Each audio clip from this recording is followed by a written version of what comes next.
Our plan today is to provide a high-level overview of the CERVIS platform.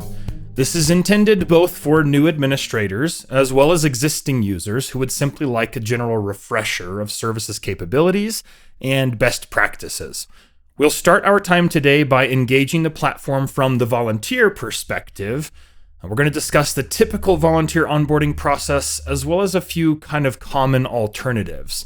After this, we'll take a look at the main administrative dashboard, which is the first thing you will see as an administrator when you log in. And from here, we'll dive into the different parts of the database, going through opportunities, the different types of opportunities available, and how to manage them once they're created. We'll look at some other opportunity-related features like stickers and impact tracking and the sign-in console. And then we'll run through the volunteer portion of the database, like running searches, exporting information, sending emails or messaging through CERVIS, and then some other common managerial tasks like reporting. We'll also quickly cover groups, and then finally we'll take a look at what resources are available to you as you're engaging the platform. So to start off, like I mentioned, we're going to switch perspectives to the volunteer point of view and walk through the typical process that a volunteer will take when engaging the platform. If we log out here and go to what's called the event listing page, this is a standalone version of the page that you can send your volunteers to if you'd like to have them sign up for an opportunity.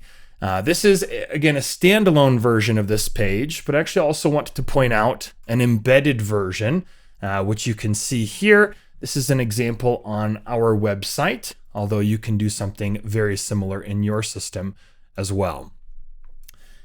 Typically, when you're sending volunteers to a page like this, you might want to first send them to a home page or kind of a landing page where they can make a decision about what they need to do or what they want to engage with. So I have a couple examples here I want to briefly show you.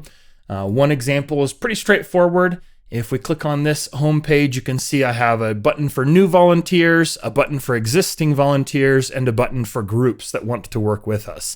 And this just takes someone to different parts of CERVIS, depending on obviously which of those actions they want to do. So for example, if someone is a new volunteer, I have this pointing to an application page. Now you don't actually have to do that. You could point people to maybe like an orientation event or a particular set of events that are good for new volunteers. It just kind of depends on your onboarding and what you need to do in terms of bringing in new volunteers. A couple other examples of kind of landing pages. I have an example that's based on locations and an example that's based on programs. If we look at one of these, again, this is just a website. Technically has nothing to do with CERVIS apart from the fact that it's on our website as an example. But you can see here someone can select which city they'd like to work in. And when they click on that, it will take them to the event listing page. And this is displaying all the events now that are specifically in Colorado Springs because that's what I clicked on. So from here, if a volunteer finds something that they're interested in, whether it's something like an orientation or a specific shift, they can click to read more about it. And then on this page, they can also click to sign up as a volunteer. And when they do that, the system will take them to an account check page if they've never logged in previously. So if I click on this here, you'll see it does remember me because I was logged in previously as an administrator. As a staff member, you will always have to put in your password because you have access to the back end of the system. Volunteers might not necessarily. If they're using the same device, it'll remember them and just kind of skip through this. But let's say I'm a new volunteer or I'm using a new device. It's going to bring me to this account check page, which asks for my email and first name. And this is just checking whether or not I already have an account. If I do, I don't necessarily have to know that, right? Perhaps my information was imported or created by a staff member and I didn't really realize that. That's okay. When I put my information in here and click next, it'll say, hey, you do have an account. What's your password? And if I don't know my password, it also tells me to reset it from here, basically serving as an email confirmation. Alternatively, if I plug in my information as a new volunteer and the system does not recognize me at all, then it'll ask me to create a new account as a part of the registration process. So you don't necessarily have to parse out new volunteers versus existing volunteers, although sometimes that's useful based on kind of your onboarding process. So once someone fills out this application, which I do want to note, everything on this application is basically entirely up to you, including things like what is in your terms and conditions. These are your terms, not Service's terms. The minimum info that Service needs when someone's creating a profile is last name, first name, primary phone, and email address. Everything beyond that, the order of these questions, a lot of the verbiage on this page, you can also create custom fields. This is all really up to you, what you're collecting and what you need from volunteers. Now, when someone either creates a new account, or I'm just going to back up and log into my profile. So when someone is trying to sign up for an event and they either create a new account or log into their existing profile, then they will complete their registration as long as they met whatever requirements are on that event. So if I didn't meet the requirements, I would see a failure message here, which you can customize on each event. So maybe you want to point people to an orientation if they've never completed the orientation, right? You could have a set of requirements in place, so they have to do that first. So there could be a failure message here, but if I do get registered, I get a confirmation message here. I also get a confirmation message sent to me directly as the volunteer, so they get a notification saying, hey, here's what you signed up for. Here's all the details, when it is, where it is, all that kind of information. You can also have reminder emails go out. We'll talk about that in a little bit. Now, typically at this point, if a volunteer did sign up for an event, that's what they were trying to do. They're usually done from here. They might just close out of the browser and move on, and that's totally fine. There are other things that a volunteer can do. For example, they could go and sign up their spouse or one of their kids for that same shift. They could go and add a profile to their account that they're kind of related to, and then they would be able to register that person for an event. You can see with my profile, I also see a group of individuals. This is just because I'm in charge of a group in the system. Most people will only see their own name or perhaps some family members who share phone or email. So I could sign someone else up for an event. I could sign myself up for another event if I wanted to, or I could back up to a home screen. I can see, options to manage my profile, manage my registrations, upload attachments, or view documents that have been posted for us. There's a place for volunteers to view the awards they've earned. You might have seen up at the top of the page this banner. This will show up if a volunteer has earned an award in the system. We'll talk more about this a little bit later. But then from here, volunteers can also print out their activity history. So if they need to turn in hours for school or work or court-ordered hours, something like that, they can actually go and print their own activity history, set a date range, select all the shifts they want to include, and then click to print that report or email it to themselves. If they do that, it'll just send them a copy of that report directly to their email address. This report is a PDF, so it can use a logo up at the top. I typically recommend using letterhead here. If your system is not set up to have an image here, you can submit a ticket to our customer support team. But I like to use letterhead here typically. But you can see this report just shows all of the activity that I selected, and the volunteer can see kind of like the total hours they've completed. If anything has not yet occurred, it'll be marked as scheduled, and it won't count towards the total at the bottom of the page. But they can still see that that's upcoming. And if I am turning these hours in, let's say at work or school or something, you can see down at the bottom of this report, there's a verification tool. So there's a link that someone could go to and a code that they could input to produce a verified copy of this report. Alternatively, they can just scan this QR code and that'll kind of go to this link and input that code. They just click a button to get a new copy of that report. Okay, so again, there's things volunteers can do on their profile, but generally speaking, once a volunteer registers for an event, that's kind of what they were targeting. They're going to close out of the browser and move on. Now, the process I just walked through for registering for an opportunity is pretty straightforward. Someone just selects an event, they directly register, assuming they meet the requirements on that event. There are a number of ways to vary this process. So if I want to make it where volunteers have to apply to participate, and then they're added to a pending list, and I can go through and approve or reject people based on certain other criteria. Maybe I need to do interviews. You can set up events or projects to require a sort of stopgap like that. You can also have lots of different restrictions on your events. You can hide events based on whether or not someone meets the criteria. So there are a lot of different ways to kind of accept applications. And there are also different ways to present this page. The example we're looking at here is all of my events in one place, or, if I sent someone through that program-based homepage or location-based homepage, they're filtering what they're looking at. So they're saying, oh, I'd like to see everything in the warehouse. They click on that. It shows them all the events that are in that category in this case. But there's other ways to present this page as well. You can bring volunteers to a calendar view. So then they just select a date from there that will show them what's happening on that date, and they can register. You can also bring people to a map version of this page. So using a zip code and a radius around that zip code. And then people can see, the pins of the different events, and they can click on those from here to sign up for them. So there's different ways to present this page and have your volunteers register. And just to be very clear, again, we are looking at an example where we have taken what's called the event listing page and embedded it into a website. You can also choose to use this as a standalone page if you prefer.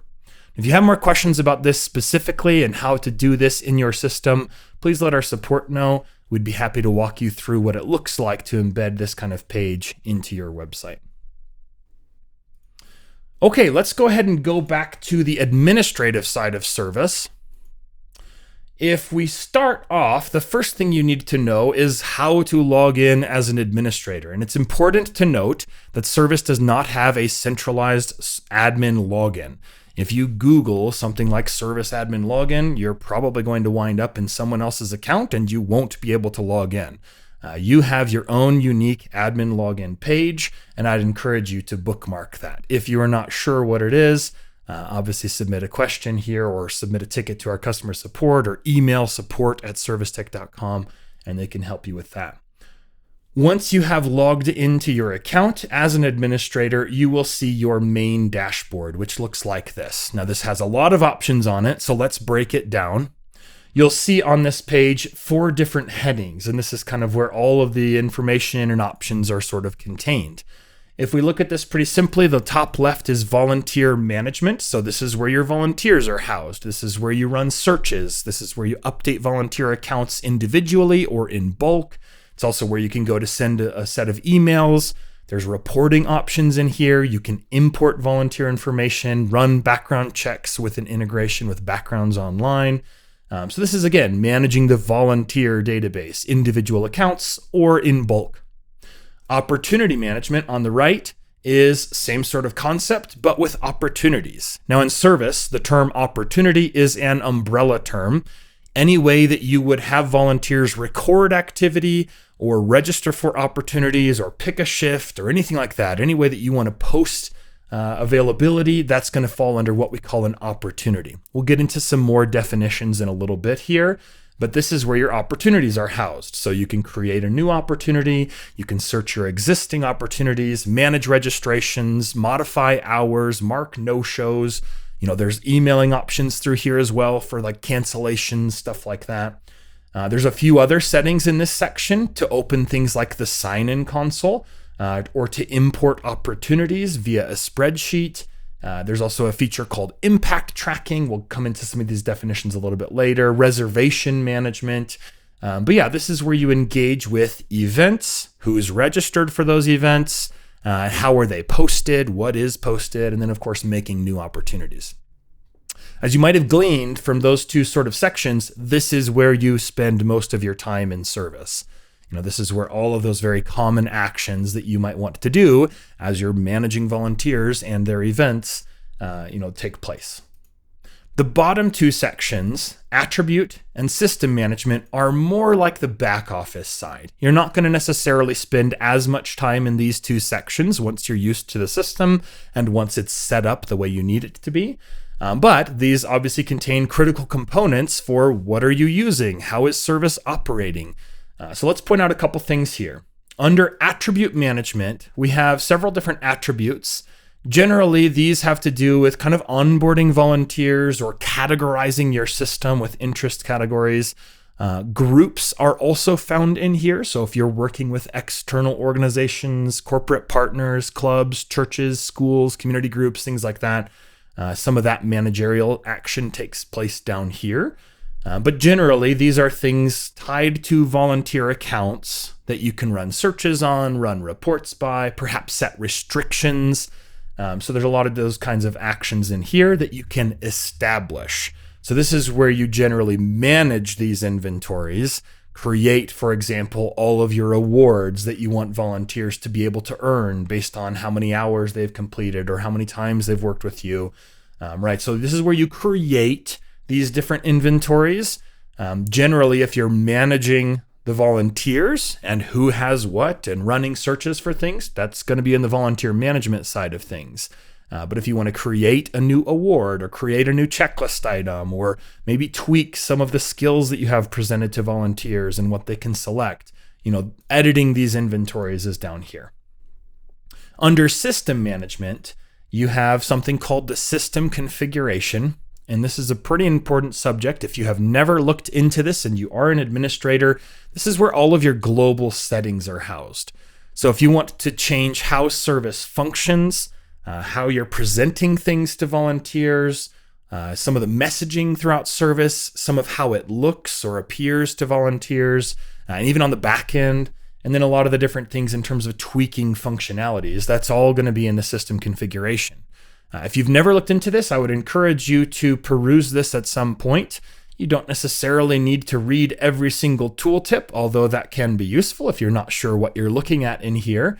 But I would encourage you to just glance through the different sections, open it up, make sure that if you see anything you have questions about, you ask that. One thing I want to point out in particular is as you're going through this, you can use the Need Help button at the bottom of the page. You will see this on every page in Service. This is how you engage with our customer support team. If you click on this, it'll ask, how can we help? And you can type in a question or a topic through here. Let's say you want to learn more about how birth dates are tracked in Service. You can search by that term, and you'll see articles that have to do with that. We have a lot of information in here. If you like to have step-by-step instructions or you like to read through instructions like that, then this is a very useful tool. Personally, I prefer to pop out these articles. I think they're easier to view as a separate page, but it's obviously entirely up to you. You do have access to all of that knowledge base through here, or if you just go to support.servicetech.com, that'll take you here as well. Now, regardless what you've searched by, so let's say you identified something in the system configuration you had questions about, what is quick reg, right? You can search by that term. You'll see articles that have to do with that. But let's say you still have some questions, you're not getting those answers, or maybe you just don't want to read these articles, you just want to ask a question. You can always click on Contact Us and then submit a ticket to our customer support team, and they will get back to you right away. Our customer support team has posted hours of Monday through Saturday, 8:30 a.m. to 8:30 p.m. Mountain Time. If you submit a ticket inside those hours, you can generally expect a response within the hour. They are very prompt. So please feel free to use this tool, especially as you're getting accustomed to the system, or if you have questions about, hey, is this possible? Or have, I've set this up this way. Is this correct? Even those kinds of questions are acceptable. Our team is excellent, so please use this. Okay, a couple things in particular I wanted to point out in the system configuration. I mentioned at the top, when a volunteer is creating a profile, you can edit all of that information. That's done in here. There are two sections, information collection and custom volunteer profile fields. This is where you edit what is on your application. Specifically, I pointed out the terms and conditions. That's towards the bottom of this section. And these are a digital signature, right? When someone creates a profile, they're accepting these terms. And then that gets added to their profile as a document. We do have a webinar on this subject in particular, getting signatures from volunteers. What does that look like? I'd encourage you to review that if you have more questions about your terms and conditions. A couple other sections that are worth pointing out. If you need to modify things like how the sign-in console functions or groups in Service, those are all settings in here. Opportunities obviously has a section as well. But we also have a couple sections called related to content. So page content, email message content. There's one called system appearance. These change the way that Service looks, how you're communicating to volunteers. So a lot of your branding decisions, stuff like that, that's going to happen in here. So page content, for example, has a lot of welcome messages.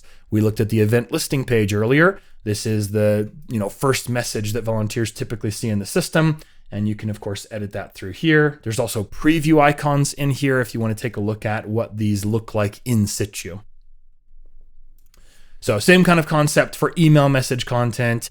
A lot of things like your registration confirmation email that starts in here. The rest of the content for this email is generally based on whatever they're signing up for. But this is the intro paragraph, right? So just making sure that this kind of aligns with how you want to communicate to volunteers is a pretty important thing to do. And then again, system appearance just contains things like your logos that are in use, the headers on the standalone pages, all the colors throughout the console, different styles and things like that. And then your system-wide font is also in here. Again, if you have any questions about this, if you have any questions about changing different aspects of how things look, please ask away. Okay, so we spent a little bit of time there in your system configuration. Again, this is exactly what it sounds like. It's where a lot of settings are. And if you haven't perused through this yet, I'd encourage you to just take a look at it. It's worth spending a few minutes to scroll through there and read the different options. That way you can see if you have any questions. Otherwise, down here, there's some other managerial options. One thing specifically I want to point out is the system log. The system log will record any actions that take place in your console. If you need to go and see, did so-and-so log in? Who canceled this registration? Was this email sent? All of that kind of stuff is recorded in the system log. You will see anytime someone signs in, anytime an email was sent, anytime the system configuration is updated or a volunteer is registered for an event, right? All of that kind of stuff gets recorded in here directly, and you can search by particular terms, whether that's a specific action or a certain individual, and there are some pretty common searches on the left-hand side here. Okay, so that's kind of the bulk of what we're looking at on the main dashboard, and hopefully that will help you figure out where you need to go depending on what you're trying to do here. But there are a couple other things that I want to point out about the main dashboard. First of all, we see up at the top these dashboard charts. These are just to give you an idea of where your hours are, how things are going, where are your hours being spent by volunteers and that kind of stuff. How many people are being added per month, stuff like that. So this is just to give you an idea of your system. If you want full-fledged reporting, there's a separate section for report management. We'll touch on that a little bit toward the end here. Otherwise, there's also a universal search bar. This is a very helpful tool to find particular parts of the system or specific people. If you search by somebody's name, for example, you'll see volunteers with that name, any email address that contains that string. If there's opportunities associated with that person, meaning they are one of the contacts for that opportunity. Same thing for groups. You can kind of see relationships in here, but you can also search by, for example, settings. So I could search by, well, where do I turn on tracking the birth date? I can't exactly remember. And this will take you to the correct part of the system configuration. So if you're unsure where something is, this is a good place to start. The last thing about the main dashboard I want to point out, up at the very top, you'll see this navigation bar. And actually, this is persistent. No matter what page of the database you are in, you will see this navigation bar. As you become more comfortable navigating around Service, this is just a much faster way to move through the console. So no matter what page you're on, you can jump to any other part of the system. It also remembers where you were. So let's say, for example, I was editing this event, and then I realized, I need to go and send an email to a bunch of volunteers. I could go to the volunteer database, run my search, whatever that may be, select those results, go and send an email. And then once I'm done, I can go back directly into that specific opportunity. So this is a pretty helpful tool for moving through the system quickly. And as you become more accustomed, this is just the way to do it. You will also see on the right-hand side this profile icon, which tells you who's logged in, what access you have, and how much time is remaining on your session. This timer ticks down whenever you are stagnant. So if you're not making changes, if you're not clicking on buttons, this is just ticking down, pretty straightforward. Once it reaches 0, you get logged out. The default timer here is 30 minutes. That is a setting in the system configuration under security and privacy settings. Okay, so that is kind of an introduction to the main dashboard here. Now I want to step into some specific sections next. And I want to start with opportunities. This is obviously one of the main building blocks in Service. How do we create a shift and post that for volunteers? So again, if we go into add a new opportunity, I alluded to the idea earlier that there are multiple types of opportunities. So let's define those here. When we first create a new opportunity, you'll see the first item is opportunity type, and there are 3 options by default. We have normal events, time slot events, and service projects. We do also have an option for a paid event if you need to charge attendees for a particular event before they can complete their registration. If you have questions about that, let us know. Both of the event types that are present by default are shift-based. That's how I would think about these. So if you have an opening where I need X number of volunteers at this date and time to do this task at this location, that is what an event is in Service. A normal event is essentially a singular shift. So I have one start date and time, one end date and time. It's worth X number of credit hours and I need, 50 people or whatever the number might be. Perhaps I'm divvying out jobs when people get there, or maybe they're all doing the same thing, but either way, everyone's signing up for the same shift. So this is what we call a normal event. You might also be thinking of this as like a special event. Perhaps we have something happening this Saturday from 6 p.m. to 9 p.m., some kind of special event. Everybody's signing up for the same thing. That would be a normal event. A time slotting event is an expansion on that concept. So if we click into this, you can see a time slot event asks us to add slots. And what this allows us to do is to create multiple shifts that volunteers could select between. So for example, perhaps I have an event occurring, a cleanup event that's happening this Saturday, and I have 5 different positions. I need people doing 5 different jobs. Each of these time slots could have the same date and time. Maybe they're slightly different, but they also have their own number of volunteers needed. And they also all have their own number of hours that they're worth, so credit hours. Finally, there's a notes section for each time slot, which allows you to give it a title. So if I needed to say, this job is picking up trash, this job is painting a fence, I could go and apply a label to each of these different time slots, and then people will know kind of what they're registering for based on that note. This essentially functions as a title from the volunteer's perspective. But perhaps you have the same job happening on a regular basis. That's also a very good use of time slot events. You can create recurring shifts in Service. So basically what I would do is create a template. Perhaps I have the same thing, the same shift happening 5 days a week for an entire calendar year. I don't need to create 365 or 265 or however many time slots. Manually, I can create a template and then tell the system to repeat that time slot. We'll look at that function a little bit later, but I also want to point out we have a webinar on this exact function, creating time slots, creating large-scale time slots. If you need some more information about that, that is a good resource for you. Let me show you a couple of these examples of time slot events and normal events before we get into service projects from the volunteer perspective. So I'm going to log out and go back to that event listing page we looked at earlier, and I'll show you a couple examples. So I signed up earlier at the start of our webinar here today for this orientation, and this is a normal event. I can tell that right off the bat because there's one date and time. If we click into this event, you can see it has one name, one description, one date and time, X number of spots available, meeting location, all that kind of stuff. But this is essentially one shift. If we back up, I'm going to show you 2 examples of different time slot events, but you can tell a time slot event because it says multiple shifts available. So here's an example. It's called Sort and Repack. This is kind of like a warehouse sorting event. If we click into this, you can see that this time slot event has shifts that occur Sunday through Thursday. So it's 5 days a week. They're all 1 to 4 p.m., but volunteers basically go and pick what day works best for them. So this is that example of a recurring time slot. This particular example is all of 2025. I set it up at the beginning of the year. It's something like 265 time slots. To make this event, I did not create 265 time slots. Again, I made one shift and then I repeated it to fill out the calendar. But I also don't necessarily want people signing up all the way through December right now. So there's a setting on time slot events where you can have the system roll it out as we get into each new month. So you can see right now, my volunteers can see through the end of August. As soon as we hit August 1st, it will open up automatically all of the September shifts. So I don't necessarily have to touch this every single month to make sure it's up to date.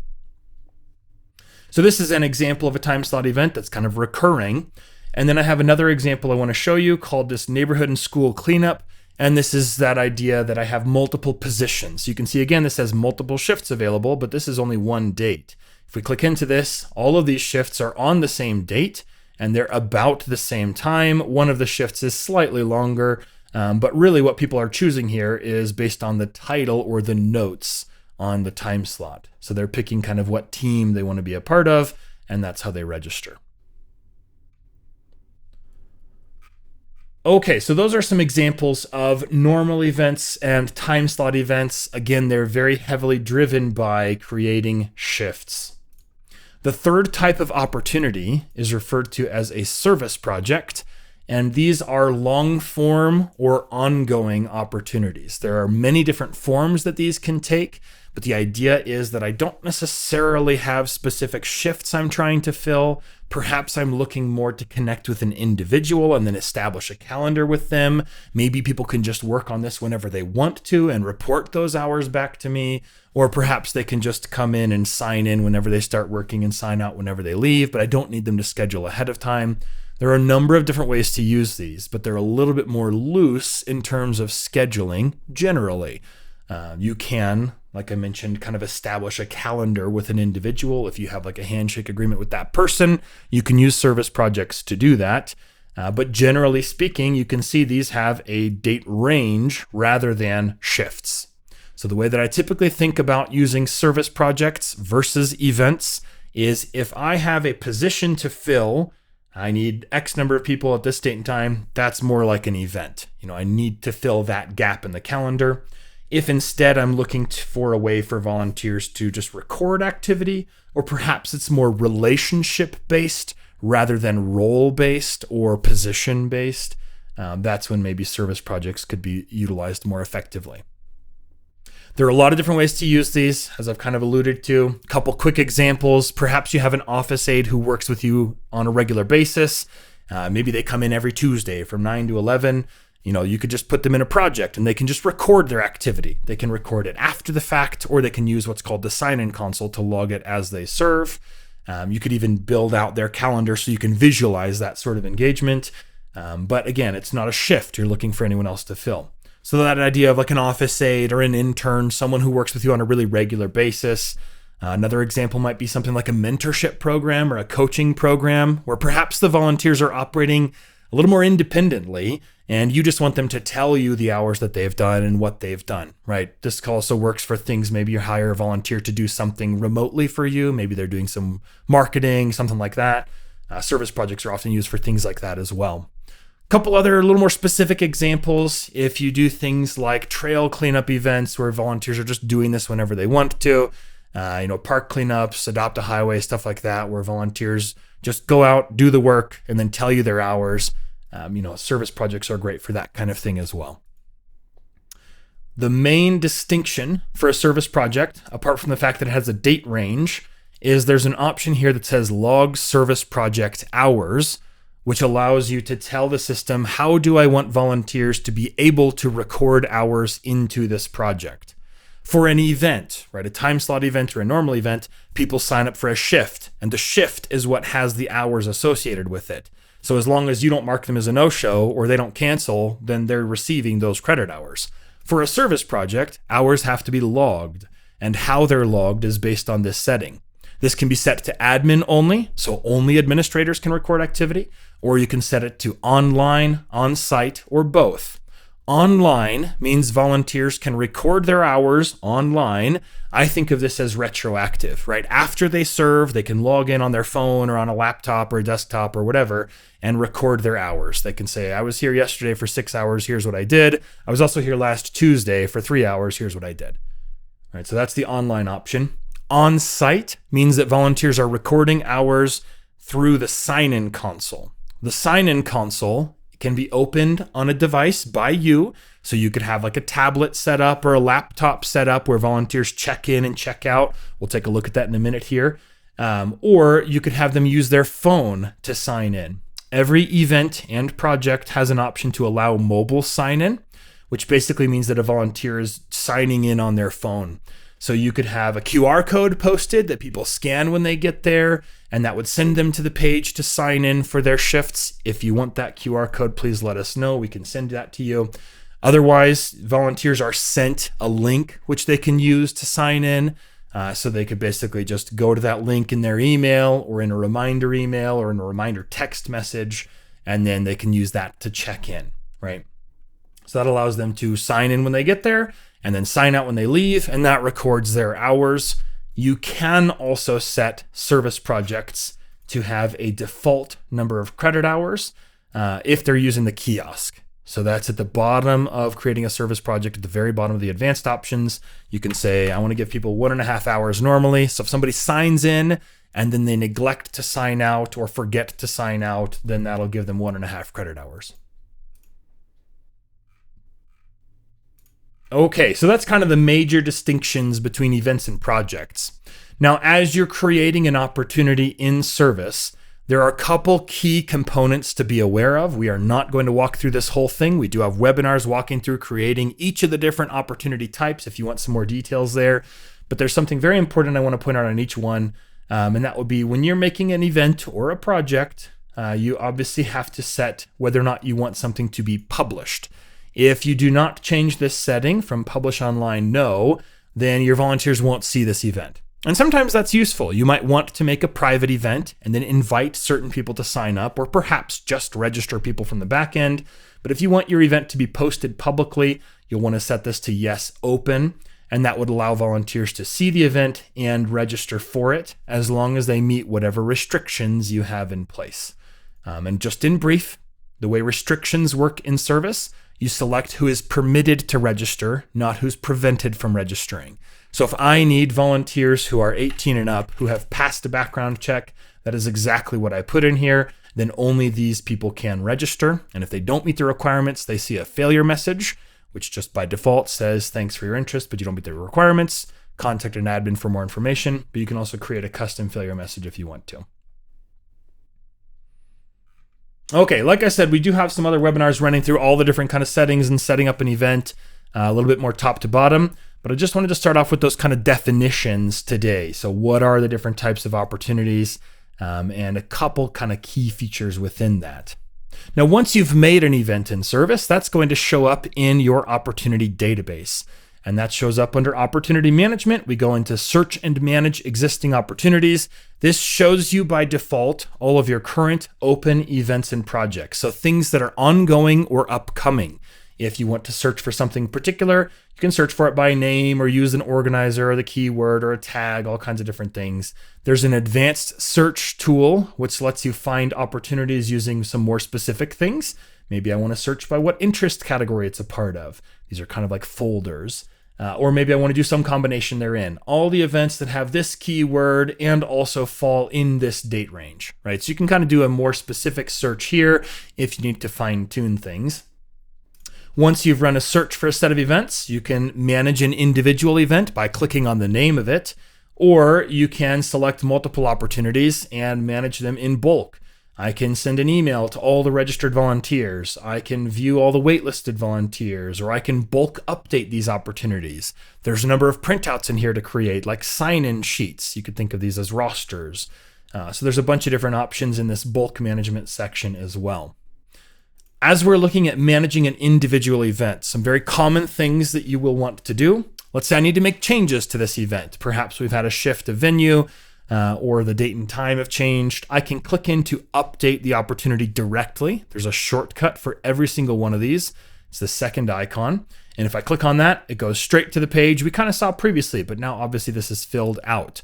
So again, if I have a venue change, I need to make a change to any of the details on the event, I can just do that directly within here. If we back up and go back to this page again, another very common action you might want to do is check on who's registered, or perhaps modify that, remove people or add people. So every one of these opportunities has this other icon to register volunteers or groups. Again, these are shortcuts, so you can just go straight here, but I could also click on the name of an event, and that takes us to sort of like a main menu for that opportunity. And all of those actions are also relayed through here, as well as obviously a few more. So I can update the event, I can manage time slots because this is a time slot event, or what I just talked about, if I want to register volunteers or view the registered volunteers, I can do that through here as well. I can click on that icon. This page shows us at the top an option to register someone. So I could search for them by name, and then I could go and sign them up for one of these positions, right? And then down below, I can see who all is registered. And if I need to make any changes in here, I can. There are a few things that I want to point out on this page. On the left-hand side, this calendar icon will tell you when someone was registered and by whom.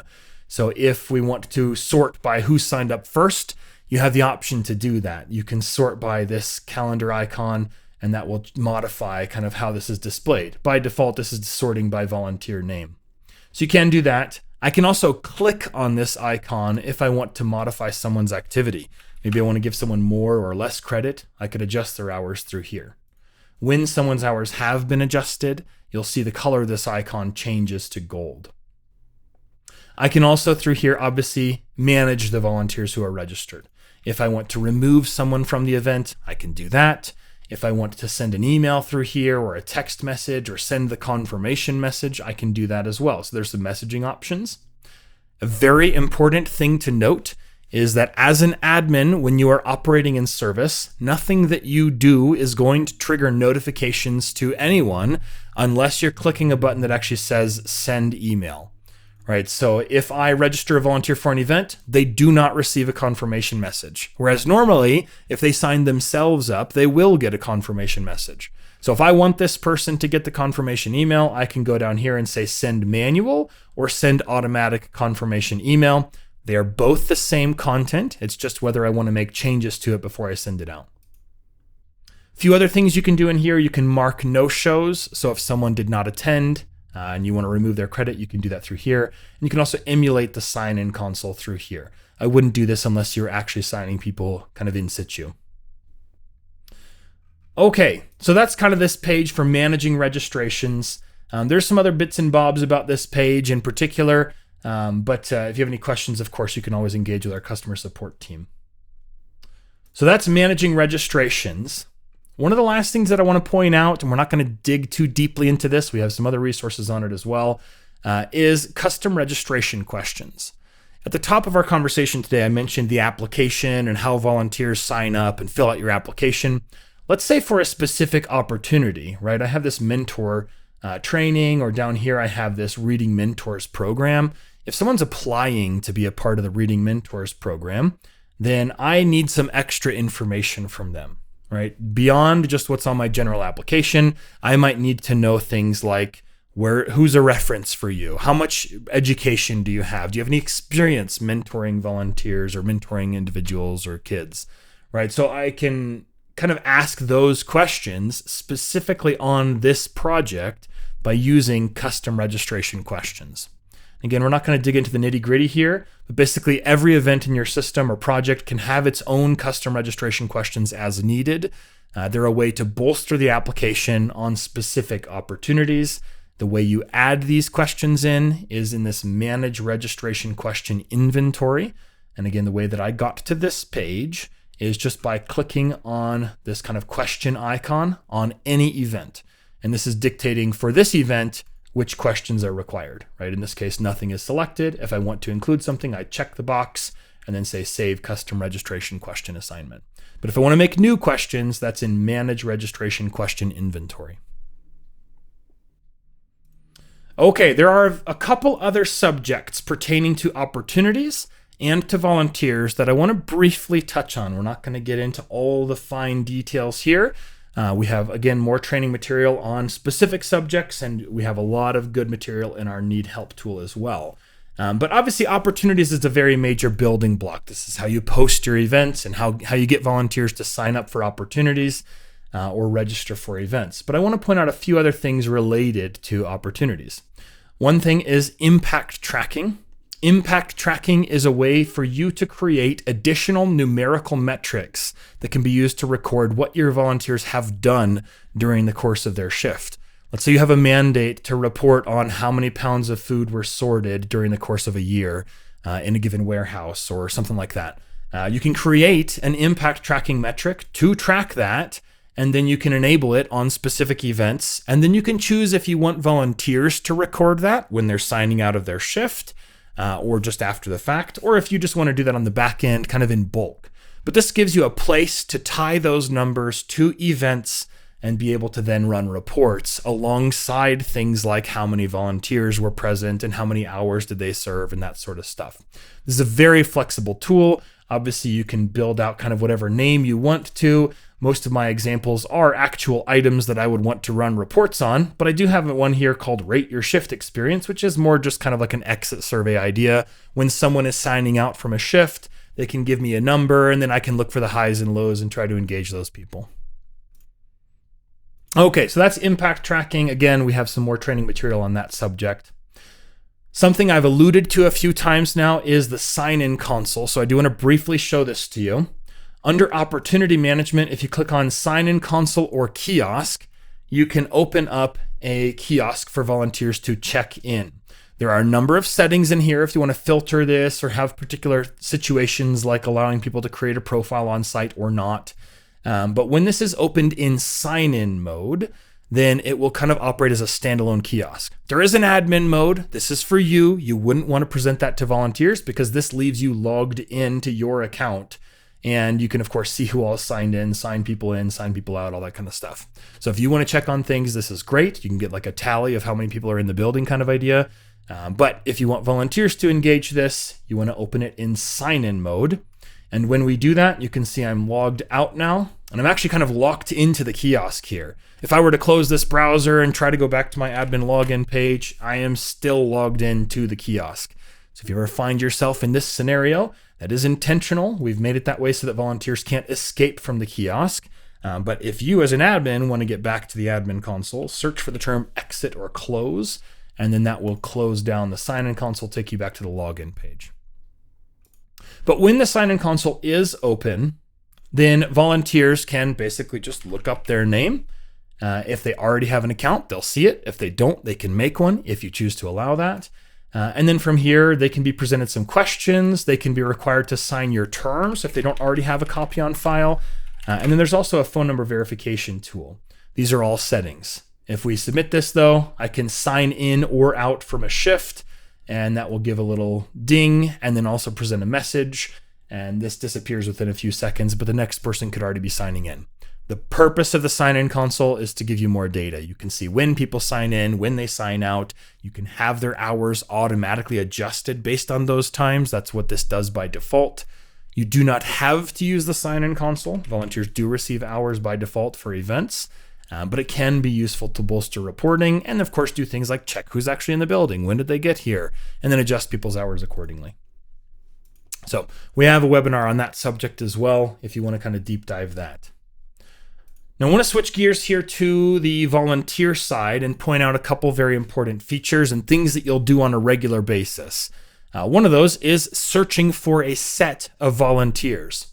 If we go under volunteer management, I can click into search and manage volunteer database. This takes us to a page where I can then search for someone by name or email or tags. If you leave this blank and click search volunteer database, that will show you everyone in the system. If you just want to get a quick number, how many accounts are in the database, that's where you find that. There's no cap to this number. You can have as many volunteers as you need to, so this doesn't need to be an overwhelming thing. If you see a large number there, what I'd encourage you to do is kind of refresh your database. We do a webinar towards the end of the year about refreshing your database. We have a recording on our YouTube channel that has to do with things like marking inactive volunteers, doing things like that. But from here, let's say I just want to email everyone in the database. I can leave this blank, search for everyone, select all the results with the checkbox in the heading. This selects everyone no matter how many pages you have present here. You can see if I switch to the last page, they're all selected. You do not need to go through each page and select them manually. But from there, I can select those results, use the drop-down menu, go in here and say send an email or send a text message, depending on what I'm trying to do. And from there, that'll take you to an email screen. Emailing in CERVIS can be reached in a lot of different ways. This is just one way, but it's always going to look something like this. You have a sent from address, which is in your system configuration. If you want to change that to be something more personal to your account or use your domain, submit a ticket. There's a little bit of a process there, but you can certainly do that. Regardless what your sent from address is, the reply address will always have you listed by default. So when you send an email, you get the replies. Your recipients will be listed below. If you have over 200 people selected, it'll just give you the number. Under 200 will show you the email addresses. And as long as you searched for those people, Service knows who they are, right? So it knows who all of these recipients are. So I can actually use a first name variable. So instead of just saying hello volunteers, I could say hello Bruce or anybody's name by using this first name variable. You do not need to memorize this. This is in the information box next to the message body. If you cannot use this variable, let's say, for example, you wrote in someone's email address to include them in this email. Well, Service doesn't know who this person is necessarily, even if it matches an existing profile. Perhaps it's someone who shares an email with a different name. So if I try to send this message, it's not going to let me. It's going to basically say, hey, you can't use that variable. I don't know who this person is. Okay, apart from that, of course, is just the subject and the message body. You can do a lot of tweaking within here in terms of modifying how it looks. You can also edit the source code. So if you have like a newsletter format that you already like set up, you could go and edit all of this out, paste in the format you want to use, and then you can actually save templates in here as well. So you could write out an email, save a template, give it a title, and then whenever you want to reuse that template, click on load, and then just pick from the list which one you want to utilize. Every email you send can have up to 4 file attachments. And then beyond that, you can either schedule the email to go out or you can send it immediately. If you schedule an email to go out, then you pick a date. Let me just go ahead and click on that. You pick a date anywhere up to 30 days out, and then you can tell it when to send it. So if you need to send something on like a holiday or a weekend, or you want it to go out at a specific time and you don't want to forget, you can just schedule that. When you schedule an email, the system will hold on to that message until that date and time, and then it will send it. If you need to cancel it before then, maybe you realize like I just did, I didn't actually put the content in there. We can go to the system log, which we saw on the main dashboard under system management. And in here, I can see that scheduled email and I can select it. And then from there, I can choose to trash can or delete this scheduled email, right? And that would prevent it from going out. Okay, so that's emailing. A couple things I want to point out. When you email through Service, you do get some analytics. So you can see how many people opened the email, how many people clicked on attachments, that kind of stuff. I would always take this with a little bit of a grain of salt, especially the open rate. In particular, this is always inflated. Anybody using an Apple client that gets marked as red by default. So this number is always a little bit inflated. The attachment views is a little bit more reliable if you have an attachment on your email. You can see how many people clicked on that link. Okay, so that's emailing. Again, something you might do on a regular basis. Now, one thing I want to point out. So I searched for my whole database, selected everyone, then said send email. Well, you might think to yourself, well, can't people unsubscribe? The answer is yes, they can unsubscribe. Well, what if people don't have an email address, or I've marked them as inactive, or different things like that? Service will automatically not include those people when you go to send a blast email like this. So I don't need to worry about trying to search for a particular set unless I'm trying to target a specific set of volunteers, in which case I might do an advanced search. But if anybody has unsubscribed from your emails, or if they have a failed email address, or if you've marked someone as inactive, those people will automatically be excluded from any blast emails that you send out. So when you go to send an email here, it's going to ignore those accounts automatically. Now, if you do want to search by maybe just your active set of volunteers, right? There's a quick search for that. You could also combine that with other data. Perhaps you want to say, well, I don't necessarily know who's active or inactive. This is a moniker you can add to people's profiles. By default, everyone is active. But you could go in and say, let's run an advanced search, and I want to find volunteers who recently had activity. So you can go down to participation options. And from here, you can say find volunteers with more than, exactly, less than, or between a certain number of times or hours served. Your impact tracking metrics also show up in here. And then you can set between a couple dates or a date range if you want to. Or there's another search in here that says find volunteers that participated in their most recent service activity between these two dates. So maybe you want to find people who haven't done anything, let's say, since 2024, right? So you could go and set a date range here. And actually, I did that backwards. I would want this at the end. So people who haven't come in since December 31st, 2024, maybe I just push this end date or start date back really far. Now I'm only looking at people who have not participated this year or haven't come in since the end of December, right? There's other ways to run searches like this. Maybe you want to see who came in last week or who had their first registration last week or who has their first registration upcoming this week. So there's tons of searches like that based on participation. And then as you probably saw when I just scrolled past all of these, basically everything in your volunteer database is searchable as well. So if you need to find volunteers based on demographics info or other information on their account, you can just go in here and search to your heart's content. There are a lot of ways to find volunteers in Service. If you're having trouble identifying a particular set or if you'd like help getting some instructions, again, please contact our support.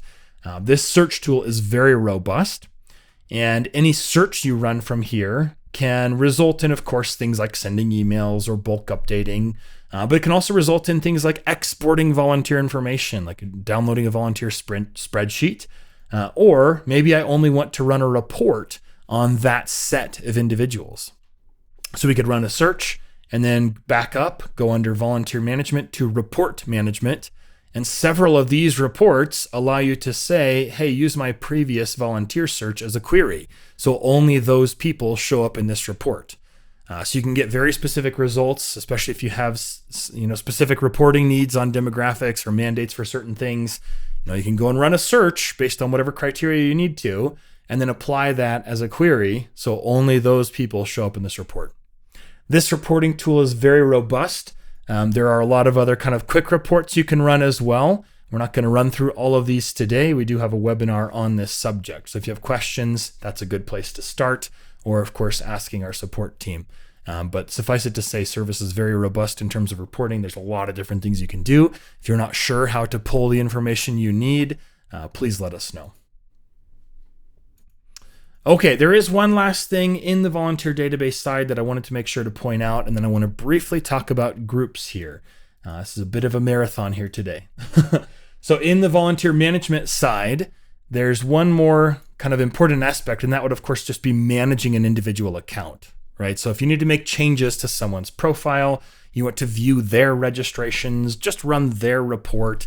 That's kind of like a managerial action on that person's profile. This leftmost icon for each individual is to manage their account. And this is kind of like the main menu, right? This is akin to what we saw on the opportunity management side when you clicked on the name of an opportunity. But in here, I can update an opportunity. I can manage registrations, manage all the different attributes on their profile. You can duplicate volunteer profiles. You can just delete accounts, anonymize information, all those sorts of different things. I mentioned at the top or earlier that you do not have a cap on how many volunteers can be in your system, so you don't need to worry about trying to go through and delete accounts. Also, the system will not let you delete a profile if there are registrations in that account. You'd be removing your own reporting data in that instance, so you can't do that. You need to first remove them from all their events, and then you could potentially delete their profile. But again, you don't need to do that. It's better to just disable profiles or mark them as inactive, depending on kind of what you need to do. Like I said, we have a webinar on refreshing your database, which runs through that very subject. So again, this is where we're updating volunteer info, managing their registrations, seeing what they're registered for. If we need to modify hours through here, we can do that. We can also run reports through here, the same report that the volunteer can run. That PDF, you can run that from this page as well. So, and then of course we can remove registrations or add in upcoming registrations.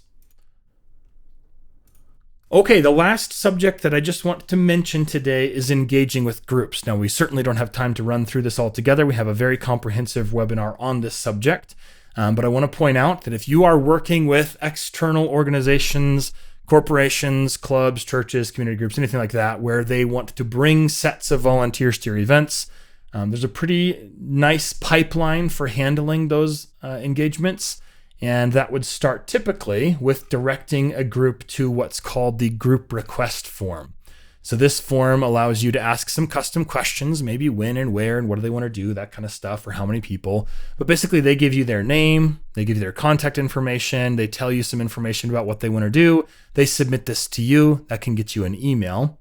And then it also produces a notification in Service. So there is a section under volunteer management called follow-ups. And in here you can see follow-ups that have been created automatically. You can also generate follow-ups, but what I want to point your attention to right now is this group request form one.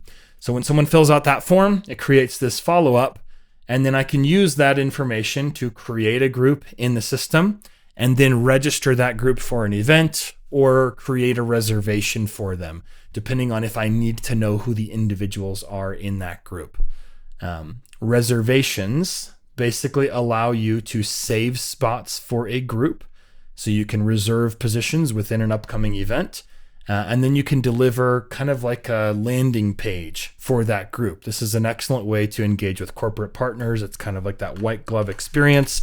You can put their logo in there so that when they land there, they see, yes, this is our landing page. This is where we're supposed to be. They don't need to know anything special about working in the system. They just go from here. They're directed to the shifts that you've saved for them, and then they go and sign up. So all the individuals can sign up, make their own profiles, sign your terms. You have their contact info, but they're a part of that group, and they're tied to that reservation, so you can run reports on that distinctly. At the end of the year, if Community Bank wants to know how many hours they served, I can very easily report on that because I've used a reservation all the times that they've engaged with me. Okay, so yeah, that is kind of groups in a brief nutshell. There's a lot of ways to tune that and change kind of that process depending on what your needs are. The last thing that I want to point out today is the resources that are available to you. I've pointed out at various points our customer support tool. If you click on this Need Help button, you can engage with our customer support. You can engage the articles that we've produced, and you can read through those. Let's say we want to learn more about reservations, right? I can search for that term, see the articles that have to do with that. If any of these have a video attached to them, it'll tell you that as well. Again, generally, I prefer to pop these out. I think they're easier to review that way. But there's a lot of good information in those articles, and then you can always contact our support team. And I would encourage you to do this if you've not done so before. They are excellent. Apart from that, we also have a lot of previously recorded training material that's available to you. If you go to video.servicetech.com, from here you can engage webinars that we've held in the past. We have a lot of playlists available. All of our previously recorded webinars are available on this page, and you can run through and review those as needed. There's a lot of good information in here. I've alluded to a number of these today, like working with time slot events, refreshing your database for the new year, using service projects, end of year reporting, right? A lot of those are in here. Groups is another one that I mentioned. So there's a lot of good information in here. This is a very good resource, especially as you're getting started. And the last thing I wanted to point out is that you may have training time available on your account. And if you would like to meet with one of our trainers personally, we would love to do that. Please submit a ticket and ask away. We are always more than happy to help. So that was all of our subject here for today on kind of Service 101. As you have questions, please engage us. We are happy to take those. We are delighted to work with all of you and to support the work that you're doing in all the different communities that you're impacting. It's a very important aspect of the work that we do, and we do not lose sight of that. So thank you for joining today. If you do have more questions, ask away, and we look forward to seeing you in the next one.